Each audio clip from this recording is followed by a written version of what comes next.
going on, people? Welcome back to the LMBE podcast, where LMBE stands for literally nothing but everything. I'm Mike Rispoli, but hopefully you guys all listened to the episode last Friday where I interviewed my mom's cousin Pat, and we talked about him being a medium and stuff and how he learned about his gift, among a couple other things. But hopefully you guys found that entertaining. The only thing that I would say about myself during that is after re-listening to the initial audio before I put it out, I was just like, wow, I really didn't do anything except ask some questions. So moving forward, something that I needed to work on if I were to do another quote-unquote specialist guest is I think I need to interject myself a little bit more and give more commentary rather than just asking questions. But hey, as I keep saying, it's all a work in progress. I'm still learning how to get into this medium and how to do interviews and stuff. But hopefully you guys did enjoy the questions that I did ask him. Hopefully you guys found something interesting out of it, and hopefully there was something that you all got out of it as well. But if you haven't checked it out, please do, because I personally thought it was interesting hearing his experiences and hearing about how he became a medium and all of that stuff. So if that stuff interests you, then definitely give that episode a listen. And I know what you guys are all thinking. Mike, where was your Tuesday episode? You're unemployed. What else do you have going on? What? Am I not allowed to have a life outside of this podcast? Hey, I got stuff going on, you needy bastards. Now, the truth of the matter is, my life has been more boring than that Tyson fight. So to spare all you people, well, what do you mean by you people? You people, the people listening to this damn thing. I don't want to put something out that nobody's going to enjoy, which honestly proves how selfless I am as a person, sparing all of your ears. But if you guys want to be selfless, check me out on my Instagram and TikTok at the LMBE pod. And if you guys want to do any write-ins, you can feel free to email me at lmbemedia@gmail.com. And I actually do have a write-in, so we'll cover that at the end. But oh my God, speaking of that Tyson fight, did you guys watch that absolute waste of time?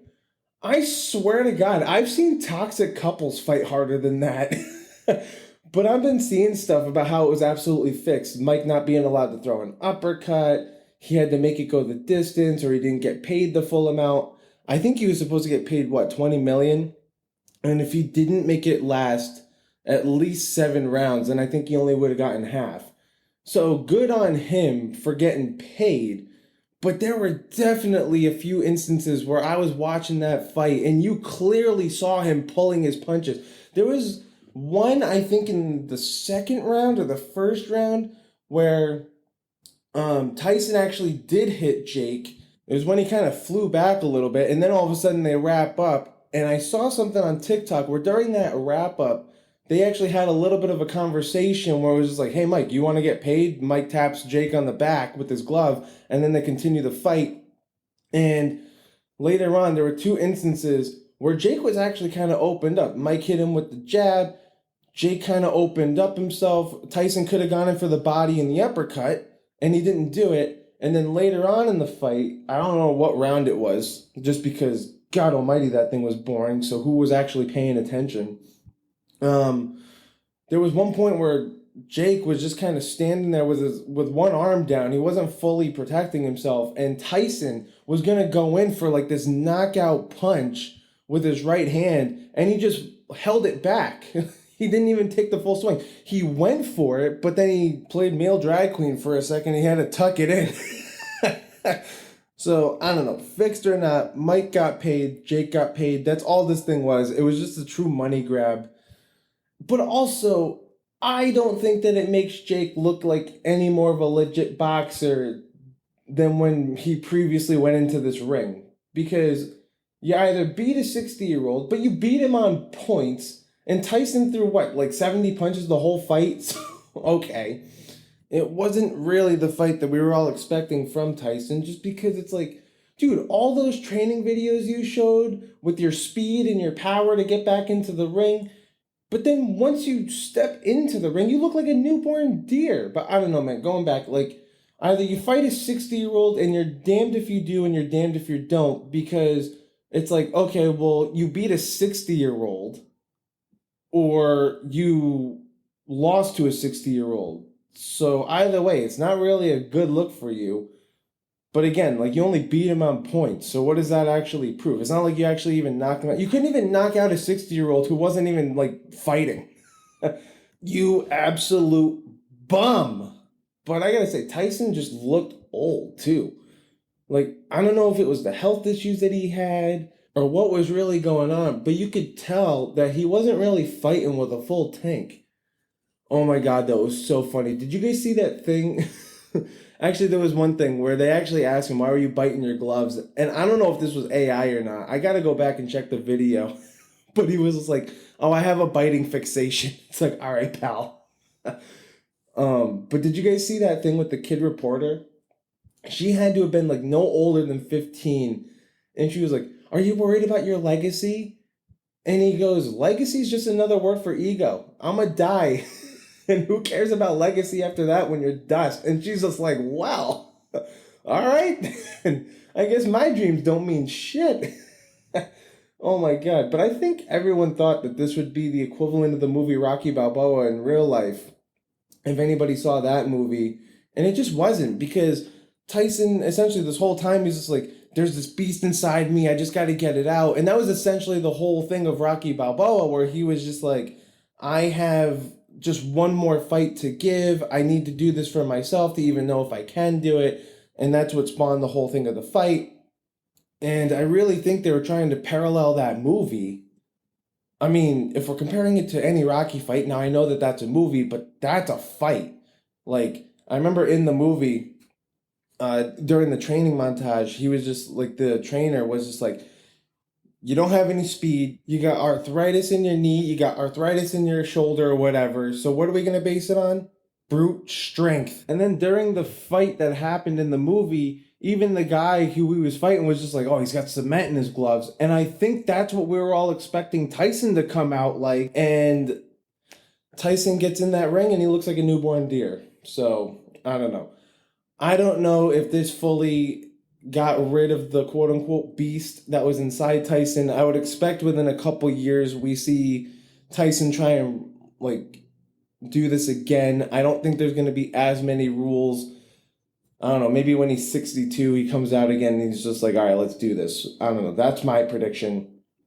But then even the whole thing, like when Jake Paul came out to In the Air Tonight by Phil Collins, which makes sense because of the Hangover movie.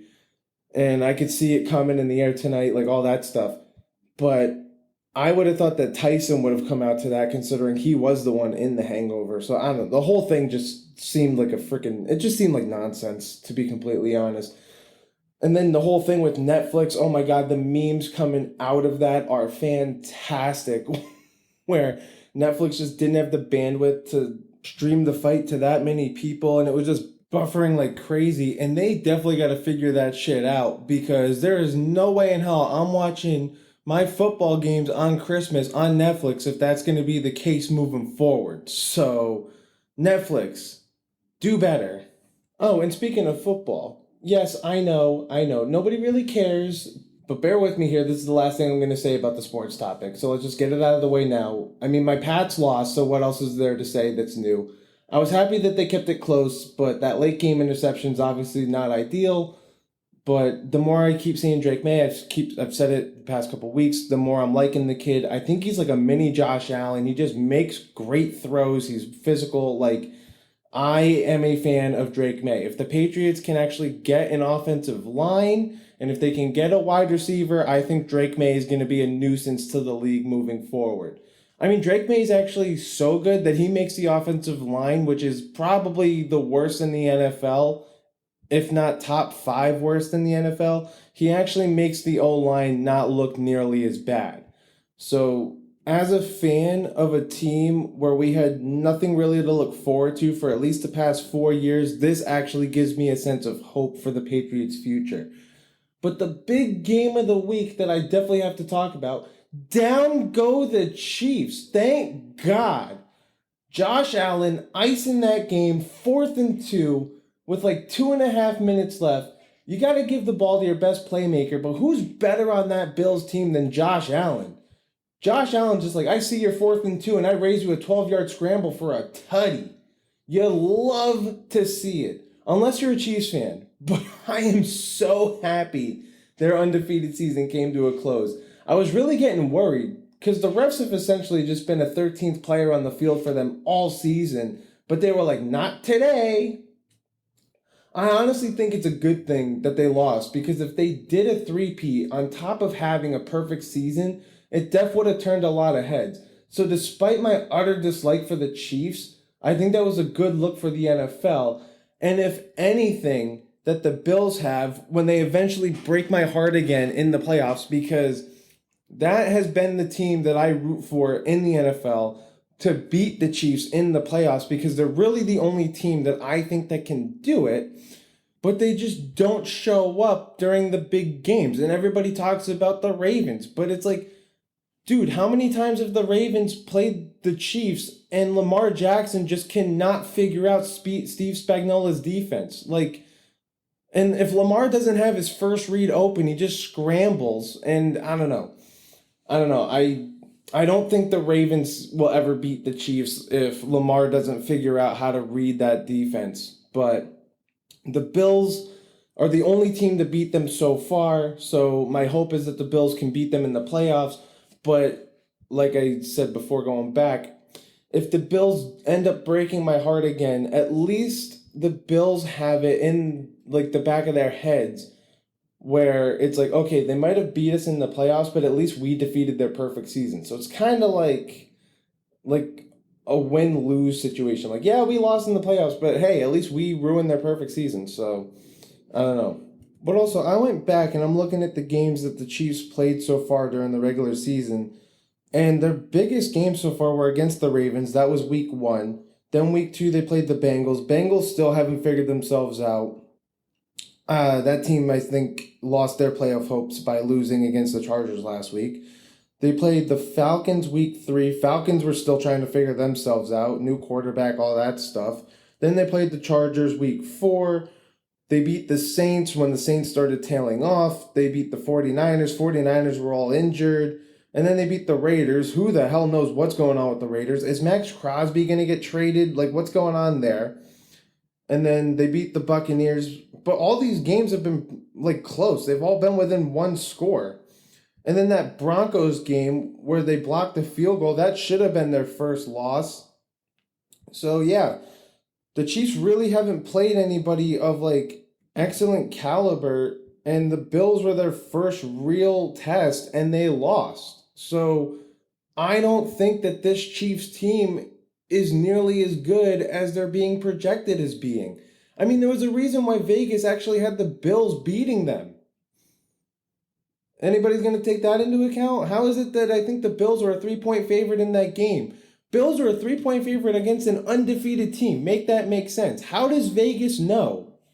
I don't know, but if anybody's a football fan, maybe that's something that you got to pay attention to moving forward, because I don't see this Chiefs team truly being as legit as they say. And they kind of have a tough schedule going down the stretch here, where they got to play the Chargers, the Texans, the Steelers, and then they play the Broncos again. So out of those 4 games alone, I think they maybe lose 2 more, because then they also play the Raiders. That's probably a Chiefs win. They play the Browns. That's probably a Chiefs win. So, I don't know. I think they could potentially lose 4 out of their next 6 games, because they also play the Panthers next week, and that's definitely going to be a win for the Chiefs, because the Panthers are just absolutely sad. But all right, moving on. What have I got myself into this week? Well, I am back on dating apps because I need something else to scroll through besides my social medias. But yeah, I mean, after a year, I truly realized that dating apps are really the only way to actually meet people, because in this day and age, everyone is just so antisocial. But fun fact about me right off the rip, I don't swipe on anyone that has the same name as my sisters or my mom. I ain't banging a chick and saying my mom's name. Goes from hot and heavy to sad and limp real quick. But one question I got from a chick, because it's not listed on my profile, was, what are your pronouns? You know what I identify as? Don't care. Unless you truly are non-binary or trans or whatever, there is no point in listing your pronouns. You're just trying to categorize yourself in a culture that you don't even belong to, and why? So you can feel included in it? Nah, you're just being selfish and making it about you. Well, the more that we all show it, then the more that it shows that we're accepting. No, you can be accepting without promoting yourself. Like, I don't give a rat's ass how someone identifies. All I really want to know is if Patricia is actually a Patrick. So that way I can swipe left. Otherwise, I don't give a shit. Honestly, identify as a sheep though, because if you do put in your pronouns, that's pretty much what you're doing at this point, just going on with the crowd. But one thing that I have noticed now that I'm back on dating apps is since when did espresso martinis become the new basic bitch drink? Like everything that I see, what I order for the table, espresso martinis. I'm known for the best spot in town for espresso martinis. The key to my heart is espresso martinis. What the hell happened to the other basic bitch drinks? Green tea shots, tequila sunrise, lemon drops, sex on the beach, Moscow mules. Do we truly live in a simulation? Because why is that the constant all of a sudden? But also, isn't the whole point of this also a way for somebody to try and stand out? So what makes you any different than anybody else? From what I can gather is that dating apps is just another form of a popularity contest. Instagram profile, or I'm sorry, the amount of like dating app profiles that I see where all they have listed is their Instagram. So it's just like, what? So I can just follow you on Instagram so you can just up your following? Like, what are you trying to actually achieve here? Are you trying to go out with people? You're trying to actually meet people? Or are you just trying to up your popularity? And then even as a guy, it's just like the pool is so widespread that if you're somewhat of an attractive female, you're going to get however many likes and you just get to have your pick of the litter. So honestly, if there's any women listening out on this thing, I could actually use some of your advice as a way that you can help me when it comes to either making my profile a little bit more attractive, or maybe it's just the fact that I just don't have the game that I thought I do.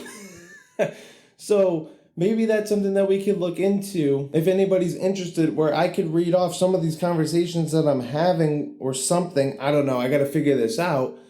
But maybe you guys can help me out in what I'm doing wrong with how I can actually get the baddies that I'm looking to go out with. I don't know. Write in and let me know what you guys think about that. But all right. Speaking of write-ins, let's get into the write-in for this week. This person wrote in, "Hey Mike, been listening to the pod since you first started, and I think it's much better now than those first episodes." Oh, well thank you, because my God, those first few episodes are painful, even to me. But I liked when you had some music segments, so can you go back to those? Actually, yeah, I got something for you. Because back in some earlier episodes, I did have some music segments, and I tried to do one where it was like people who you thought should hang it up, or people who you thought should replace some current people in a band or whatever it was, but that never really stuck. How about this? I'll give you suggestions based on what I listened to. And a few years ago, I actually came across an album called Asphalt Ballet by a band called Asphalt Ballet.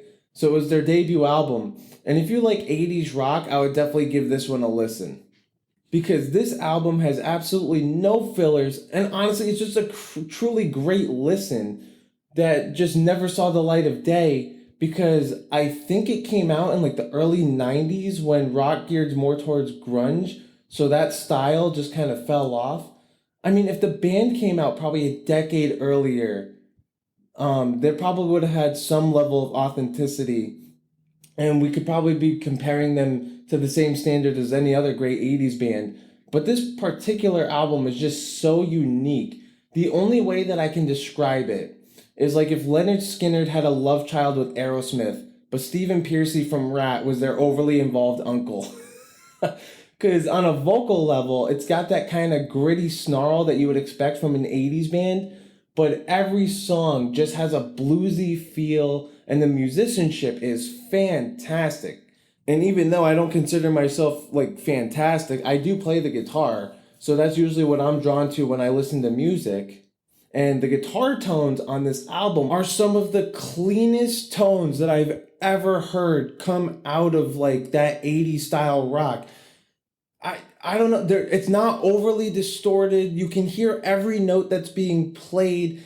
And the lead guitarist style is just the definition of no gimmicks and downhill rock and roll. But there is truly not a bad song on the album, with some of my favorites being Tuesday's Rain, End of My Rope.